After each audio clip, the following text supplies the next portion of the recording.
hello to another episode of the Daniel and Daniel Show. We are live on location at Tea by Daniel. In Brampton, Ontario. You got it, 46 Main Street North, downtown Brampton. That's where we're at. And today we are talking about something that is so fun. It is how to fund your business. Where do you get the moolah from to actually start or to grow or to keep your business afloat?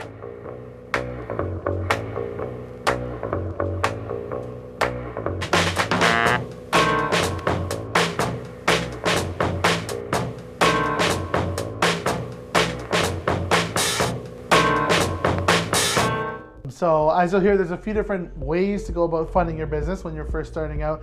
And of course, you'll need money to continue running it later on as well. But one of the first ways that people kind of seems obvious to some people is just what we call bootstrapping. And bootstrapping essentially just means self-funding your business with the tools and resources that you have available. And again, that could mean putting your own cash into it. That could mean using, some space that you have that exists already, friends and family. But yeah, bootstrapping, you put your own money into it. You don't start off by raising money first or by taking out a loan. Right. You just start off with what you have. And that's what's the benefit, do you think, to that? Well, the benefit of that is that you don't owe anyone any money off exactly. The top. However, some people do find that it's slower to grow because you're kind of waiting for clients or customers to pay you in order to continue, right? That's true. And realistically, it's going to take you, a few weeks or a few months even to generate your first dollar. And so what do you do in that time, right? So if you're able to bootstrap and self-fund and just kind of go with what you have, it's an awesome option. What it does is it does keep you away from owing money later on, and it opens it up to later investment because once you've built it up, then you can take investment at that point. So you can prove your model by bootstrapping it first, but there's definitely some other options. And if you're opening up, let's say something that has a physical, like a store, or you need to order 200,000, that's your minimum order for products, you're gonna need some upfront cash. So Daniel, why don't you tell us a little bit about that? Sounds good. And just on that last note with bootstrapping, we did start our business with bootstrapping, so I stand by that method. I love it. But as we grew, we realized that that's not the only way. So what are some other methods of getting your hands on some cash to either start or grow or keep your business afloat? Well, there's always that mystery about government funding. Are there any initiatives? Like when I was starting out my business, it was like, does it exist? Will the government actually give me money to start a business? And I searched articles and websites and government websites, couldn't find anything. And then lo and behold, I heard about a program called Job Skills. And there's many programs like Job Skills, which they fund you to start a business. Now, this is how the government kind of helps the economic growth, by giving money to aspiring entrepreneurs like you who has a business idea.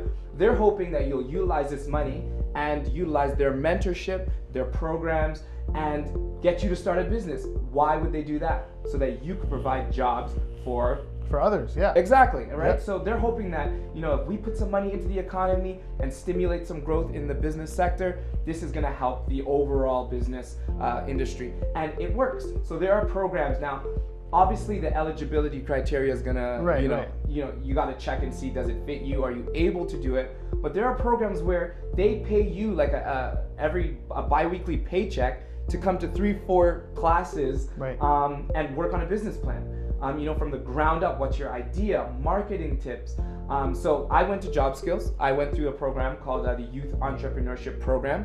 I know there's the Ontario, I think it's the Ontario Service Entrepreneurship Bureau or something like that. It's called OSEB.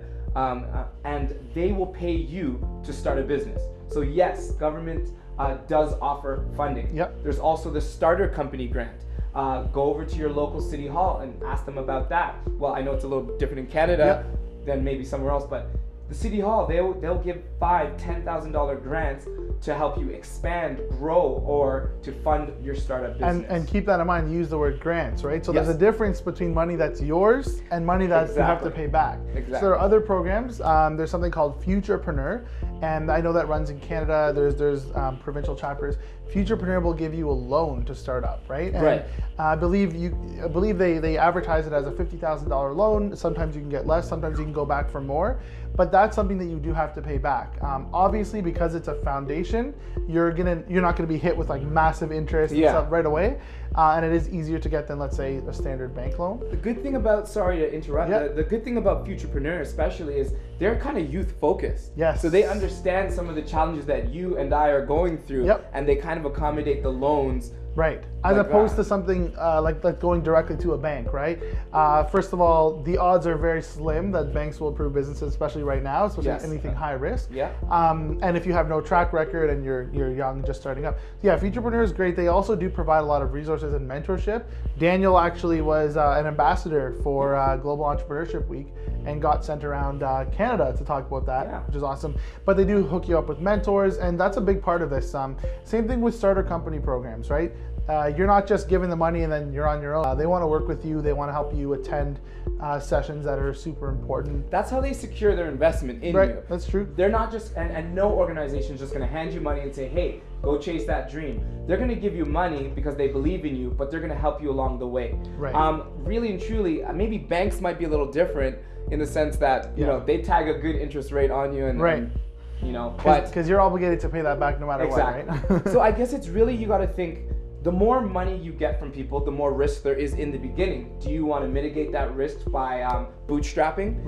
There's also love funding, I like to call it, which is, Mom, Dad, can I borrow $100 to get this, and when I get it, I pay you back. There is love funding. There's banks. But there is government funding that you could look into. Right, and just to throw that out there, with the love funding, right? Sometimes you may not be proactive about that, but there are situations where, let's say, a client has decided not to pay, or you have expenses to put up front, but the client or customer has not paid yet, right? So there's that gap in between, and that's just something where you need, it's just a cash flow issue, right? So starting out, it is good to have some money in the bank for sure, to cover those months where either you're not making enough money or you have a lot of big expenses before you are what they call pre-revenue. You're not generating any sales yet, right? That's a huge thing to consider. And then lastly, there are these grants if you're doing something like a social enterprise or a nonprofit, where this is grant funding. You can use it to pay for all your expenses, and it's like your company Access. He is all about that. With the charity, exactly. And all you do is you provide programs with this money. You can pay for facilitators. You can pay for renting spaces, and that's not money that you have to give back. But you can be responsible and actually use that money to generate more money, such as charging fees for programs and services, right? So there's different options we talked about. We got grants, we got starter company type programs, bank loans, bootstrapping, loans for programs, yes. And the newest thing is crowdfunding. You can actually do now equity crowdfunding, where you can crowdfund to sell percentages of your business. So big leagues. This is brand new, So we'll post some information about that because it is kind of complex, but it just became available in Canada, where you can crowdfund to raise money for your business. Huge amount of options out there. Don't just think you're stuck alone with no money. Research, talk to people. Funding your business is fun. It's all in the name. Awesome. Thanks, guys. I'll talk to you guys next time. Bye. I'm Daniel. And I'm Daniel. We want you guys to join us at danielshow.co for business tips, entrepreneurship advice. We're going to make things simple for you. We're going to break it down. To watch our videos. And don't forget to subscribe. We want you guys to join us.